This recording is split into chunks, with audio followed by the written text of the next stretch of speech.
time left thereafter.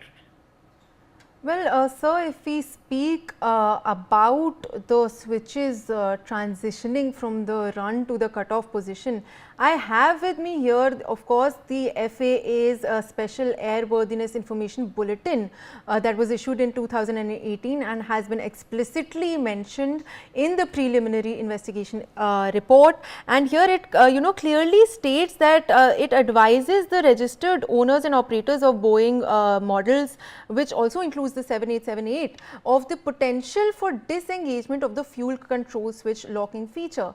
Now, I would like to draw your attention to this particular part of the report where it goes into the fuel control switch locking feature, which is it says is there to prevent inadvertent operation that could result in unintended switch movement between the fuel supply and fuel cutoff position. So, this has clearly been an issue that has been flagged in this report.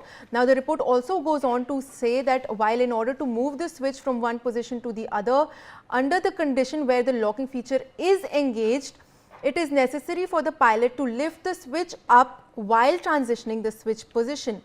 But what is notable here is that if the locking feature is disengaged, the switch can be moved between the two positions without lifting the switch during transition, and the switch would be exposed to the potential of inadvertent operation.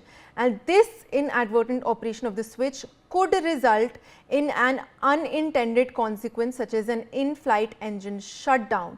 Now, a very important part of this report, which was issued in 2018, I have quoted directly from the report here: inadvertent operation possible if the locking mechanism is disengaged, and in such a situation it could result in unintended consequences such as an in-flight engine shutdown.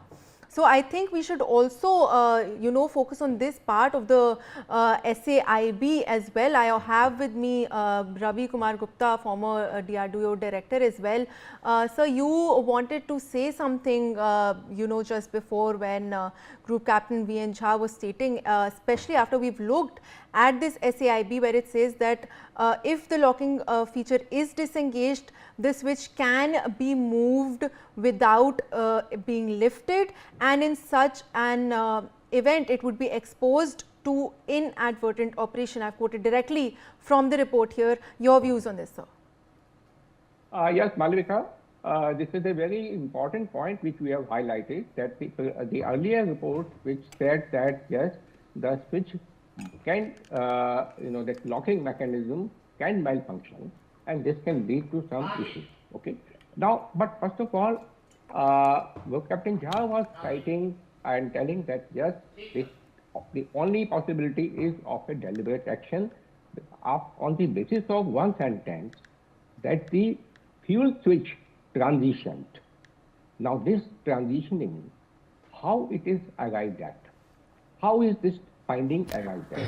Is it on the basis of some kind of a closed circuit television which is monitoring the switch and monitoring whether it has been mechanically that lock unopened and the switch moved to the off position, or is it on the basis of the electrical data going into the flight recorder? If it is on the basis of the electronic data which is going into the flight recorder, that means that even while the switch is actually not transitioned, if there is a malfunction in the system, this can even show. The flight data is showing what has actually happened as far as the fuel supply is concerned.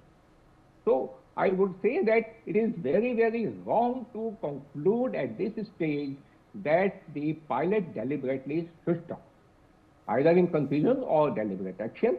This is a very, very serious matter. It involves lives of so many people, and not only lives of people right now who have been lost, also the lives of people who are traveling in 7F7. Because if you ignore, if the kind of propaganda which is going on in the media, painting the entire blame on the pilot and absolving of the manufacturer of all these possibilities, responsibilities, just like this we did in 2018, and this report was ignored. Had this proper action been taken on that report, possibly this Ahmedabad accident might have been averted. So if you ignore any technical malfunction and just dump it and put the blame on the pilot who is normal, alive to defend himself, I think this will be leading to many more disasters.